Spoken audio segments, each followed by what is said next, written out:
ഇപ്പോൾ ശബരിമല കൊള്ളക്കേസിന് ഒരു പുതിയ ട്വിസ്റ്റ് വന്നിരിക്കുകയാണ്. തന്ത്രിയെ അറസ്റ്റ് ചെയ്തതോടുകൂടി BJPക്ക് ഒരു ക്ഷീണം സംഭവിച്ചോ എന്ന് സംശയം. രാവിലെ എന്തായാലും വലിയ പ്രതികരണങ്ങളൊന്നും ഉണ്ടാക്കിയ കാര്യത്തിൽ അവർ നേരെ താഴമൺ തന്ത്രി കുടുംബത്തിൽ ചെങ്ങന്നൂരിലെത്തി. അതൊരു പ്രതിയായ ഒരാളിൻ്റെ വീട് അങ്ങനെ സന്ദർശിക്കുക എന്ന് പറയുമ്പോൾ BJP ഇതുവരെ കൈക്കൊണ്ട നിലപാടുകളിൽ നിന്നുള്ള ഒരു വ്യതിയാനമല്ലേ? ഇന്നലെ വരെ വാർത്തകൾ വരുമ്പോൾ ആരും ആ കാര്യത്തിൽ പ്രത്യേകിച്ച് ഒപ്പം നിൽക്കാനായിട്ട് തീരുമാനിച്ചിരുന്നില്ല. BJPയും ഒപ്പമായിരുന്നില്ല. കാരണം തന്ത്രി ചെയ്ത പ്രവൃത്തി എന്ന് പറയുന്നത് ശബരിമലയിലെ ആചാര ലംഘനമാണ് എന്നുള്ള കാര്യത്തിൽ BJPക്കോ അല്ലെങ്കിൽ ഹൈന്ദവ വിശ്വാസികൾക്കോ തർക്കമില്ല. അതുകൊണ്ട് തന്നെ ഇന്നലെ അവർക്ക് അതിനെ ന്യായീകരിച്ച് സംസാരിക്കാൻ കഴിയുമായിരുന്നില്ല. പക്ഷേ അവർ ഇരുന്നൊന്ന് ആലോചിച്ച സമയത്ത് ശബരിമല വിഷയം അവരുടെ ശരിക്കും ഷോർട്ടിനാം എന്നൊക്കെ ഇംഗ്ലീഷിലൊരു പ്രയോഗമുണ്ടല്ലോ, അത്ര ഉന്നം തെറ്റാതെ വെക്കാവുന്ന ഒരു വെടിയായി അവർക്ക് ശത്രുവിനെ നേരെ ഉതിർക്കാൻ കഴിയുന്നതായിട്ട് കണക്കാക്കപ്പെട്ടിരുന്ന ആ കാര്യം അവരുടെ കയ്യിൽ നിന്ന് വഴുതി പോവുകയാണ്. അപ്പോഴാണ് അതിൻ്റെ രാഷ്ട്രീയ അപകടം അവർ മനസ്സിലാക്കി. അതുകൊണ്ട് അവർ അത് തിരിച്ചു പിടിക്കാനുള്ള ശ്രമത്തിൻ്റെ ഭാഗമായിട്ട് തന്ത്രിയുടെ വീട്ടിലേക്ക് സന്ദർശനം നടത്തുകയും ഇനി വൈകുന്നേരം ആകുമ്പോഴേക്കും നമ്മുടെ ഈ ചർച്ച മാറുന്നത് എങ്ങനെയാണെന്ന് വെച്ചാൽ തന്ത്രിയെ രാഷ്ട്രീയ വൈരാഗ്യം കൊണ്ട് കുടുക്കി എന്ന നിലക്ക് വാർത്തകൾ പരക്കാനായിട്ട് തുടങ്ങി. മന്ത്രിയെ രക്ഷിക്കാൻ വേണ്ടി തന്ത്രിയെ കുടുക്കി എന്ന പലരും പറയുന്ന കാര്യം BJP ഏറ്റെടുത്തിരിക്കുന്നു എന്നാണ് നമ്മൾ മനസ്സിലാക്കി. അവിടെ പക്ഷേ ഒരു വൈരുദ്ധ്യമുണ്ട്. കാരണം ഈ തന്ത്രി കുടുംബത്തിലെ ഈ കണ്ഠരര് രാജീവൻ എന്ന് പറഞ്ഞ് ഇടതുപക്ഷ ചേർന്ന് നടക്കുന്ന ആളാണ്. അവിടെയാണ് പ്രശ്നം വരുന്നത്. അപ്പോൾ രാഷ്ട്രീയ വൈരാന്ന് ഇവർക്ക് എങ്ങനെ അതങ്ങനെ അവരെ അതിൻ്റെ ഒരു രാഷ്ട്രീയ തന്ത്രി അവർ രാഷ്ട്രീയമായിട്ട് കാണുന്നില്ല. ഇതിപ്പോൾ സാറിന് അറിയാമെന്നല്ലാണ്ട് അദ്ദേഹത്തിന് ഒരു ഇടതുപക്ഷ ആഭിമുഖ്യം ഉണ്ടെന്നുള്ളത് BJP പരിഗണിക്കുന്നില്ല. BJPയെ സംബന്ധിച്ചിടത്തോളം ഇത് വിശ്വാസത്തിൻ്റെ പ്രശ്നമാണ്. വിശ്വാസത്തിൻ്റെ കൽത്തൂണാണ് തന്ത്രി. ആ തന്ത്രിയെ കേസിൽ കുടിക്കുകയായിട്ടാണ് ഈ വിശ്വാസത്തെയാണ് കൊടുക്കുന്നത് എന്ന രീതിയിൽ അതൊരു വ്യാഖ്യാനിക്കുകയും അങ്ങനെ വിശ്വാസികളെ കൊടുക്കാൻ വേണ്ടിയിട്ട് തന്ത്രിയെ അറസ്റ്റ് ചെയ്തു എന്ന നിലയ്ക്ക് ഒരു പ്രചരണം നടത്തിയാൽ മൈലേജ് കിട്ടും എന്ന് കരുതി ആരംഭിച്ചിരിക്കുന്ന ഒരു പ്രക്രിയയാണ്. മൈലേജ് കിട്ടുമോ ഇല്ലെന്നുള്ളത് കുറച്ച് കഴിഞ്ഞാലേ നമുക്ക് മനസ്സിലാക്കാൻ പറ്റുള്ളൂ. കാരണം എന്ന് വെച്ചാൽ ഇത് ഒരു അഴിമതി കേസാണ്. മൈലേജ് ആവോ തിരിച്ചടിയാവോ? അതെ, തിരിച്ചടിയാവണമെന്ന് പറയാൻ പറ്റില്ല. കാരണം എന്ന് വെച്ചാൽ ഇത് അഴിമതി കേസാണ്. SITയും അതേപോലെ തന്നെ ഹൈക്കോടതിയും ഒരുമിച്ച് ചേർന്ന് നടത്തുന്ന അന്വേഷണമാണ്. പിണറായി വിജയനൊക്കെ അതിലുള്ള പങ്ക് വളരെ കുറവ് മാത്രമാണ് ശരിക്കും. അങ്ങനെ വളരെ കൂടുതൽ പങ്ക് അവർക്കുണ്ടായിരുന്നെങ്കിൽ പത്മകുമാറിനെയൊക്കെ എങ്ങനെയെങ്കിലുമൊക്കെ രക്ഷപ്പെടുത്തി കൊണ്ടുപോകാൻ അവർ ശ്രമിക്കുമായിരുന്നു. ഒരു രക്ഷയില്ലാതെ അവർ അന്തം വിട്ട് നിൽക്കുകയാണ്. പക്ഷേ പത്മകുമാറിനെ അറസ്റ്റ് ചെയ്ത് ജയിലിലടച്ചപ്പോഴൊന്നും അവിടെ ഈ CPM നേതാക്കളൊന്നും അവരുടെ വീട് സന്ദർശിക്കാൻ പോയില്ലേ, പേടിച്ചിട്ട്. പക്ഷേ പാർട്ടിയിൽ നിന്ന് പുറത്താക്കിയിട്ടുമില്ല. പാർട്ടിയിൽ നിന്ന് പുറത്താക്കാതിരിക്കുന്നത് ഇതേപോലെ തന്നെ ഒരു തന്ത്രമാണ്, മറ്റൊരു തന്ത്രം, അത്രയേ ഉള്ളൂ. അതായത് പേടിയാണ്. ഇപ്പം ഈ അയാളുടെ വീട്ടിൽ ചെന്ന് കഴിഞ്ഞാൽ ഉടനെ തന്നെ അയാളെ ന്യായീകരിക്കുന്നു എന്ന് പറയുന്ന ചീത്തപ്പേരുണ്ടാവുന്ന രീതിയിൽ പോയില്ല. പുറത്താക്കി കഴിഞ്ഞതിനിടയിൽ ഇങ്ങനെ ഭയങ്കര ദുരന്തത്തിൽ ഒരാൾ എടുപ്പെടുന്ന സമയത്ത് പാർട്ടി അങ്ങനെ കൈയൊഴിയുന്നത് ശരിയാണെന്ന് വേറെ ചോദ്യം. ഇതിൻ്റെയൊക്കെ മുന്നിൽ ഇങ്ങനെ അന്തം വിട്ട് നിൽക്കുകയാണ് ചെയ്യേണ്ടത്. എന്തറിയാൻ പാടില്ലാത്ത ഒരവസ്ഥയിൽ വാസുവിൻ്റെയും അതേപോലെ അതായത് CPM ആണ് അതിൻ്റെ കെടുതികളിൽ പെട്ട് കിടക്കുന്നത്. പക്ഷേ അവർ ഒരിക്കലും എന്ത് ചെയ്തില്ല, അതിനെ രാഷ്ട്രീയമായിട്ട് അതിനെ കാണാൻ ശ്രമിച്ചില്ല എന്നുള്ളതാണ്. ശ്രമിച്ചാൽ അവരുടെ അടി പറ്റുമെന്നുള്ള അവർക്ക് ഉറപ്പായിരുന്നു. അതുകൊണ്ട് അവർ പോയില്ല. അവരിങ്ങനെ അന്തം വിട്ട് നിൽക്കുകയാണ്. പുറത്താക്കാതിരിക്കുന്നതിനെ അവർക്ക് ഭയങ്കര ക്ഷീണമായിട്ട് നിൽക്കുകയാണ് ചെയ്യുന്നത്. ഇങ്ങനെ നിൽക്കുന്ന സാഹചര്യത്തിലാണ് ഇവിടെ തന്ത്രിയെ അറസ്റ്റ് ചെയ്യും എന്നൊക്കെ പറഞ്ഞ് നമ്മൾ ചർച്ച ചെയ്ത സമയത്തൊക്കെ സുരേന്ദ്രനൊക്കെ അതിശക്തമായിട്ട് ബഹളം ഉണ്ടാക്കിയിട്ടുണ്ടായിരുന്നു നേരത്തെ, ഓർമ്മയില്ലേ? കാരണം തന്ത്രി എന്തിനാണ് അറസ്റ്റ് ചെയ്യാൻ നടക്കുന്നത്, എന്തിനാണ് അയാളെ ചോദ്യം ചെയ്യുന്നത് എന്നൊക്കെ ചോദിച്ചിട്ട് ഭയങ്കര വിഷയങ്ങളൊക്കെ അവർ നേരത്തെ ഉണ്ടാക്കിയിരുന്നതാണ്. ഇപ്പോൾ അദ്ദേഹം അറസ്റ്റ് ചെയ്യപ്പെടുമ്പോൾ വളരെ സൂക്ഷിച്ചു മാത്രമായിരിക്കണം SIT അയാളെ അറസ്റ്റ് ചെയ്തിരിക്കുന്നത്. ഇവർ പറയുന്ന മാതിരി ചുമ്മാ കയറി അയാളെ അറസ്റ്റ് ചെയ്യാൻ പറ്റില്ല.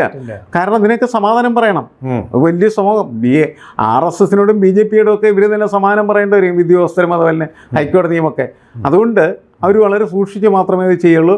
കൃത്യമായിട്ട് ഇയാളുടെ പങ്ക് അതിനകത്ത് ഉണ്ടെങ്കിൽ മാത്രമാണ് അവർക്ക് അറസ്റ്റ് ചെയ്യാനായിട്ട് കഴിയുള്ളൂ. അതുകൊണ്ടാണ് ഏറ്റവും അവസാനം ആ അറസ്റ്റ് നടക്കുന്നത്. നേരത്തെ നടക്കാമായിരുന്നു അറസ്റ്റ്. പക്ഷേ അത് നടത്താതിരിക്കാൻ കാരണം എന്ന് വെച്ചാൽ കഴിയുന്നിടത്തോളം അത് ഒഴിവാക്കി പോകാനായിട്ടുള്ള ശ്രമങ്ങൾ അവരുടെ ഭാഗത്തുനിന്നുണ്ടാകും. അതല്ല മാഷെ ഞാൻ ചോദിച്ചത്, ഇത് ഏറ്റവും ഒടുവിൽ എന്ന് പറയുമ്പോൾ ഇനി അറസ്റ്റ് ഇല്ല, ഇനി അറസ്റ്റ് ഇല്ലെന്ന് പറയാൻ പറ്റില്ല നമുക്ക് പറയാൻ പറ്റില്ല. ഞാൻ പറഞ്ഞത് ഈ അറസ്റ്റ് ശൃംഖലയുടെ അവസാനത്തെ അറസ്റ്റാണല്ലോ. ഇത് കഴിഞ്ഞ് ഇനി ചിലപ്പോൾ ഒരു ഗ്യാപ്പൊക്കെ ഉണ്ടാവും. കാരണം തന്ത്രിക്കും പലതും പറയാനുണ്ടാവില്ല.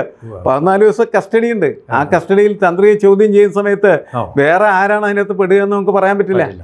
മന്ത്രി പെടുകയില്ലെന്ന് നമുക്ക് പറയാൻ പറ്റില്ല. തന്ത്രി പറയുന്നതിനനുസരിച്ചാണ് ഇനി മന്ത്രി വീഴുക.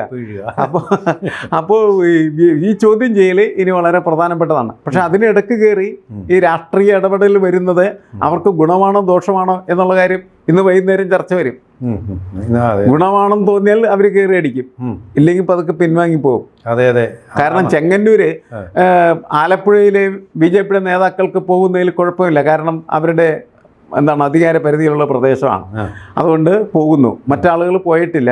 അവർ പോകില്ല എന്നുള്ളത് ഇന്ന് വൈകുന്നേരത്തെ ഇതിൻ്റെ പൾസ് നോക്കും. പോയത് കൊണ്ട് ഗുണമുണ്ടോ, ആളുകൾ കൂടെ നിൽക്കുമോ എന്നൊക്കെ തോന്നിയിട്ട് കൂടെ നിൽക്കുമെന്ന് തോന്നിയാൽ അവരങ്ങ് പോകും.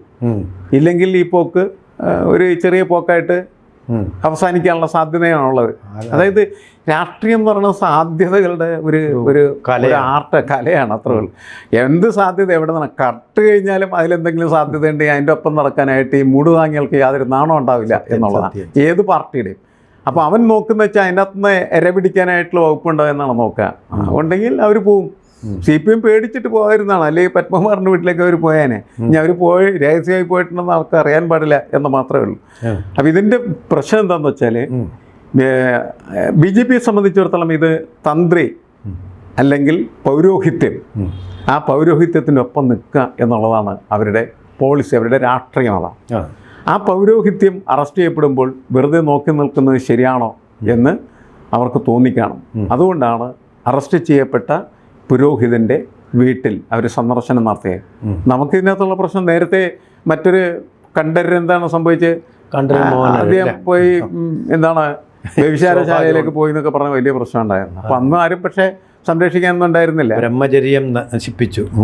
വേറെ ഏതൊക്കെ രീതിയിൽ അതങ്ങനെ എല്ലാവരും കൂടി അങ്ങോട്ട് ഒതുക്കി തീർത്തു എന്ന് മാത്രമേ ഉള്ളൂ, എല്ലാ രാഷ്ട്രീയക്കാരും കൂടി. അല്ലാണ്ട് വേറെ പ്രത്യേകിച്ചൊന്നും സംഭവിച്ചില്ല. നമുക്ക് മനസ്സിലായത് കേവലം മനുഷ്യര് മാത്രമാണ് ഇവരെ ദൈവതുല്യരായിട്ടൊക്കെ അവതരിപ്പിക്കാൻ. ഇതെല്ലാം ഇതിൻ്റെ ഒരു വലിയ പ്രശ്നം എന്താ വെച്ചാൽ ഇതൊക്കെ പോകുന്നത് എന്താണ്, ഈ വിശ്വാസം ചുമന്ന് നടക്കുന്നവരുടെ അത്താണി പൊളിക്കുന്ന പരിപാടിയാണ് ഈ കണ്ടര് യഥാർത്ഥത്തിൽ ചെയ്ത്. വിശ്വാസത്തിൻ്റെ കടക്കൽ കോടാലി വെച്ച പ്രവൃത്തിയാണല്ലോ അദ്ദേഹത്തിൻ്റെ ഭാഗത്തുനിന്നുണ്ടായത്.